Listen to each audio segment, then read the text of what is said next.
কৃষ্ণ কামিকা একাদশী 2024 কৃষ্ণ পক্ষীয় এই একাদশীর মাহাত্ম্য অনেক গুরুত্বপূর্ণ। অনেক ব্যক্তিরা বলে 6টা 7টা একাদশী আমরা থাকবো, বছরে গুরুত্বপূর্ণ একাদশীগুলি থাকবো, কিন্তু ব্রহ্মবৈবর্ত পুরাণ অনুসারে কখনো একাদশী এটা বড় ওটা ছোট এরকম করে বলা হয়নি। যদিও বা অনেকে থাকে, কিন্তু সকলেকে অনুরোধ করব, যেহেতু মাসে 3 দিন 4 দিন না খেয়ে থাকলে যত না আগে আগে হতো খেয়ে বাঁচতো, মানে খাইলে বাঁচবে, কিন্তু এখন হচ্ছে যত না খেয়ে পারে ততই বাঁচা যায়। ডাক্তাররাও বলে, সবাই বলে যে যত কম কম খায় তত ভালো। সেজন্য শাস্ত্র বলা হচ্ছে যুক্ত আহার ও বিহার হইছ। এই যে আহার সম্বন্ধে বিভিন্ন ডাক্তার বিজ্ঞানী সমস্ত ব্যক্তিরাই যেহেতু এই আহার সম্পর্কে বর্ণনা দেয়, তাই আমরা আহারটা যদি একটু নিয়ন্ত্রণ করি, এই যে একাদশীর দিন কমপক্ষে আমরা অন্ন, রুটি, ডাল, সবজি বা আমরা পঞ্চ রবি শস্য বর্জন করে আমরা একাদশী থাকতে পারি। তো 31শে জুলাই নাকি 30শে জুলাই একাদশী থাকবো, আজকে আমরা বর্ণনা করব। অবশ্যই সেদিন এই প্রদীপটি আপনি এখানে রাখুন, কেননা এমন জায়গায় আপনাকে রাখতে হবে যাতে আপনার পিতৃপুরুষরাও এই একাদশীর ফল অবশ্যই পেতে পারে। এই একাদশী ব্রতের দিন যদি আপনি এই প্রদীপটি যদি ভগবানকে নিবেদন করার পরে, দেবতাদেরকে নিবেদন করার পরে তা এবং ওনাকে দেওয়া হয়, কোথায় দেওয়া হয় আমরা সেটা বলছি। এবং 31শে জুলাই 30 নাকি 31শে জুলাই কোন দিন এই কৃষ্ণ পক্ষীয় কামিকা একাদশী আমরা থাকবো? এশিয়া মহাদেশে Bharat, Bangladesh, Nepal, Bhutan, Sri Lanka, Maldives, Myanmar, Pakistan, Malaysia, Singapore, Indonesia, রুয়েন, Thailand, Cambodia, Vietnam, Philippine, Taiwan, চীন, জাপান, দক্ষিণ Korea, Mongolia, Hong Kong, Australia, New Zealand এবং Finland, Russia, Oman, Dubai, Saudi আরব, এই দেশগুলিতে অবশ্যই আপনি 31শে জুলাই রোজ বুধবার 2024 এই দিনে আপনাকে একাদশী থাকতে হবে। আসছে এই কামিকা একাদশী অত্যন্ত গুরুত্বপূর্ণ, কেননা এই একাদশীর দিন আপনি অবশ্যই একাদশী সকলকে পালন করার জন্য উৎসাহিত করবেন। কেউ যদি কামিকা একাদশী পালন করে, তিনি যদি অন্যজনকে কামিকা একাদশী থাকার জন্য উৎসাহিত করে, তার যতটুকু কামিকা একাদশীর ফল পাবে সেও তার ফলটাও পেয়ে যাবে। সেই জন্য এই কামিকা একাদশী শুধু একজনকে পবিত্র করে না, তার পূর্বপুরুষ এবং তার পরের যারা পুরুষ যদি ভক্তি জীবন নাও করে তাদেরও পুণ্য ফল লাভ হয়। তো সেজন্য এই একাদশীর দিন অত্যন্ত গুরুত্বপূর্ণ। কামিকা একাদশী ব্রত মাহাত্ম্য ব্রহ্মবৈবর্ত পুরাণে বর্ণনা করা হচ্ছে। ভগবান শ্রীকৃষ্ণকে যুধিষ্ঠির মহারাজ এই কথাগুলি জিজ্ঞাসা করছিলেন, এবং কৃষ্ণ স্বয়ং যেহেতু এই যুগের পূর্বে দেবর্ষি নারদ আর ব্রহ্মার সাথে কথোপকথন হয়েছিল। ব্রহ্মা পুত্র হচ্ছে দেবর্ষি নারদ। তো দেবর্ষি নারদ পিতাকে জিজ্ঞাসা করছে, হে পিতা, এই যে কামিকা একাদশী সম্পর্কে আমি একটু জানতে চাই।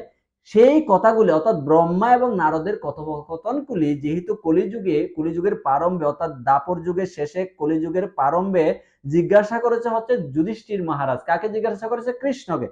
সেই কৃষ্ণ নিজে অন্য কোনো কথা বলে নারদ আর ব্রহ্মার মধ্যে যেই সংবাদটা হয়েছিল ব্রহ্মবৈবর্ত পুরাণ অনুসারে এই কথাগুলি তিনি প্রকাশ করেছেন। তখন কৃষ্ণ বলছেন, হে রাজন, পূর্বে দেবর্ষি নারদ প্রজাপতি ব্রহ্মাকে এই প্রশ্ন করেছিলেন, তিনি যেন উত্তর প্রদান করলে আমি একই কথা আপনাকে বলছি, আপনি মনোযোগ সহকারে শ্রবণ করুন।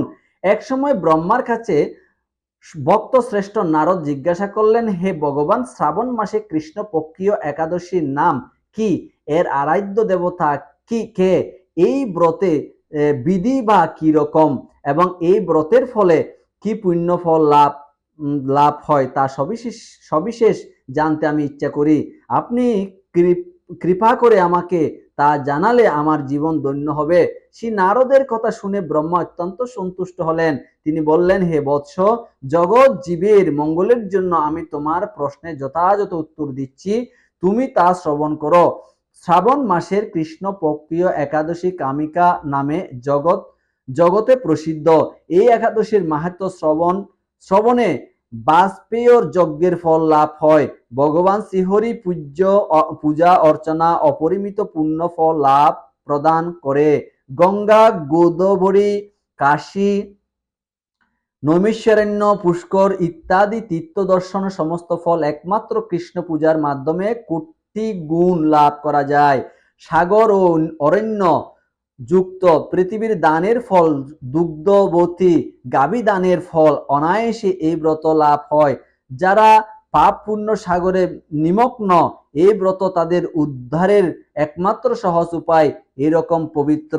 তাহলে এই যে এখানে বর্ণনা করা হচ্ছে, যদি দুগ্ধ দান করে, এমন গাভী দান করা যে পুণ্য, সেই একাদশীর দিনও এই একই পুণ্য লাভ করা যায় কামিকা একাদশী থাকাকালীন। এবং শুধু তাই না, যদি তীর্থ, পুষ্কর তীর্থ থেকে নিয়ে সমস্ত তীর্থ ঘুরার যে, অর্থাৎ তীর্থ করার যে ফল, এই কামিকা একাদশীর দিনে সেই ফল লাভ করতে পারে। তাহলে কত গুরুত্বপূর্ণ এই কামিকা একাদশী।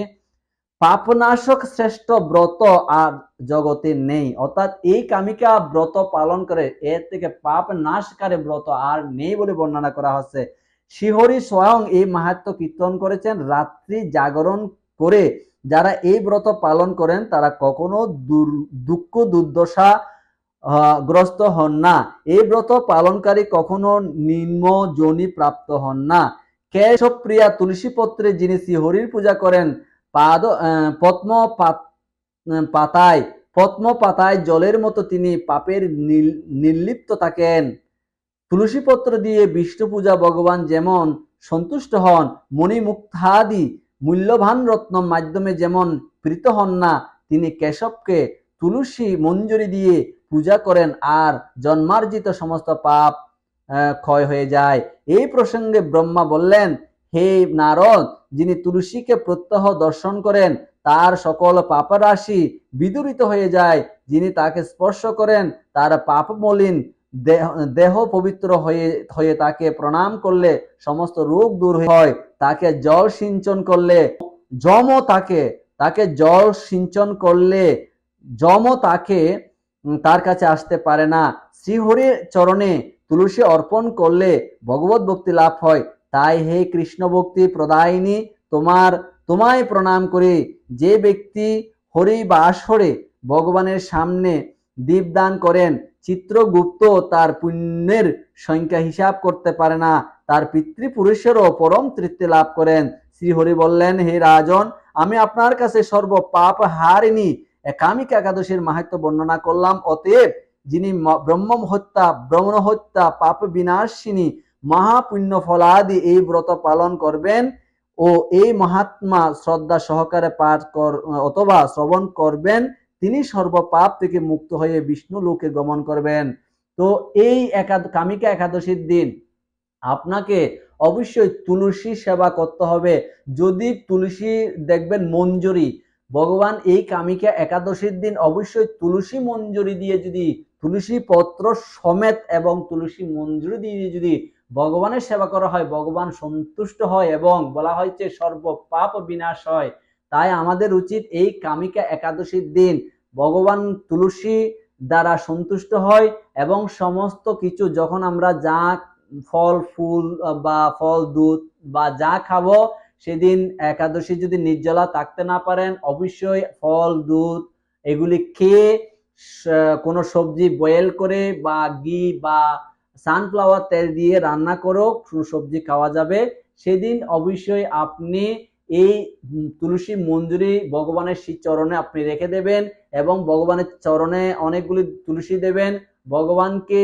ভগবান কৃষ্ণকে যদি অথবা নৃসিংহ, বিষ্ণু অথবা ভগবান কোনো অবতারকে অবশ্যই আপনি এই তুলসী মঞ্জুরি দিয়ে ভগবানকে সন্তুষ্ট করবেন।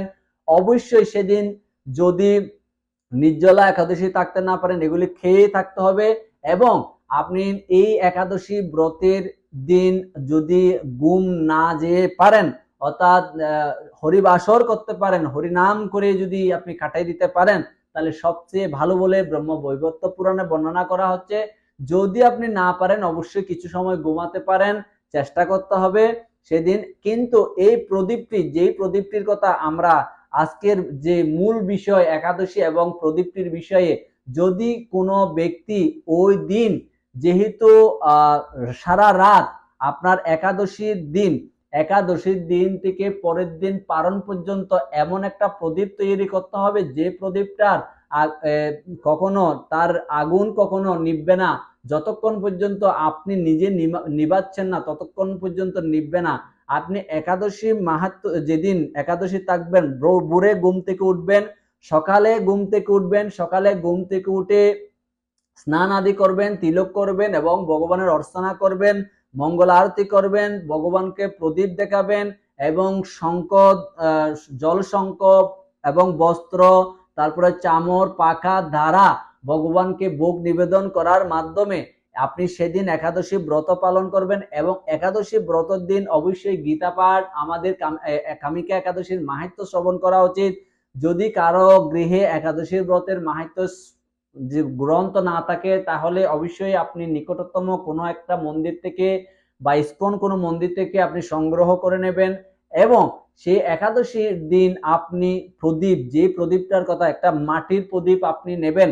যদি মাটির প্রদীপ আপনার গৃহে না থাকে, পাশে থেকে যদি একটু মাটি সংগ্রহ করতে পারেন, সেই মাটি দিয়ে আপনি এই প্রদীপটা জ্বালাবেন। সেই প্রদীপের মধ্যে কর্পূর এবং তেল আপনি দিতে পারেন, সানফ্লাওয়ার তেল দিতে পারেন, আপনি দিতে পারেন আপনি যে ঘৃত প্রদীপ, আর যেহেতু ঘৃত প্রদীপ অথবা তিলের তেল দিতে পারেন, সবচেয়ে ভালো তিলের তেল, কেননা এটা অনেক দেওয়া যায়। কারণ এই প্রদীপটা অবশ্যই তুলসী থেকে 5 হাত দূরে, প্রথমে এই প্রদীপটা ভগবানকে দেখাবেন। ভগবানকে দেখানোর পরে ভগবানের যত অবতার আপনার গৃহে আসনে থাকবে তাদেরকে দেখাবেন, তারপরে গুরুদেবের পরম্পরা ক্রমে দেখাবেন, তারপরে আপনি ওখানে আপনার গৃহে যদি কোনো দেবতা থাকে, গণেশ থাকে বা বা সরস্বতী থাকে বা মাতা দুর্গা থাকে, মাতা কালী থাকে, সকলকে ওই প্রদীপ দেখাবেন। দেখানোর পরে অবশ্যই আপনি বাইরে যাবেন, বাইরে গিয়ে আকাশে দেখাবেন 7 বার। আকাশে দেখানোর পরে এমন স্থানে রাখুন যদি কখনো বৃষ্টি বা কোনো বায়ুর কারণে যে প্রদীপটা নিভতে পারে, তাই না নিভে মতো এমন জায়গায় রাখুন যে তুলসীর সম্মুখ ভাগ হয়ে, অর্থাৎ তুলসী যেদিকে থাকবে তার সম্মুখ ভাগ হয়ে, একটু দূর হলেও কোনো সমস্যা নাই, তুলসী থেকে 5 হাত 10 হাত দূর হলেও কোনো সমস্যা নাই। আপনি আকাশ প্রদীপ দেখানোর পরে তুলসীর সম্মুখ ভাগে 5 থেকে 10 হাত দূরে আপনি তুলসীর গোড়ায় রেখে দেবেন। অর্থাৎ এই তেল এমন ভাবে দিতে হবে যাতে সারা দিন এবং সারা রাত একাদশী যাওয়া পর্যন্ত, পারণের আগে পর্যন্ত এই প্রদীপ জ্বলে। তাহলে কি হবে, আপনার পূর্বপুরুষ যদি কেউ একাদশী ব্রত পালন করে নাই, তারা মৃত বরণ করেছে, তারা যদি একাদশী ব্রতের নাও থাকে, কোনো ভক্তি নাও করে, একাদশীর যে পাপ ও ফল তারা যদি কোনোদিন কোনো মানে কোনো তারা কোনো অপলোকে যেও থাকে, হয়তো আমিও জানি না, আপনিও জানেন না, ভগবান জানে, যদিও বা আমাদের এটা চির বিশ্বাস যে ভগবান সবকিছুই জানে, তারপরে আমরা যেহেতু ওনাদের মঙ্গলার্থে আমরা এই প্রদীপটা আমরা ওনাদের উদ্দেশ্যেই সারাদিন কামিকা একাদশীর দিন আমরা প্রজ্বলন করব। হরে কৃষ্ণ। এই ভিডিওটার থেকে যদি আপনি একটু উপকৃত হন, লাইক, শেয়ার এবং সাবস্ক্রাইব করে রাখুন। হরে কৃষ্ণ।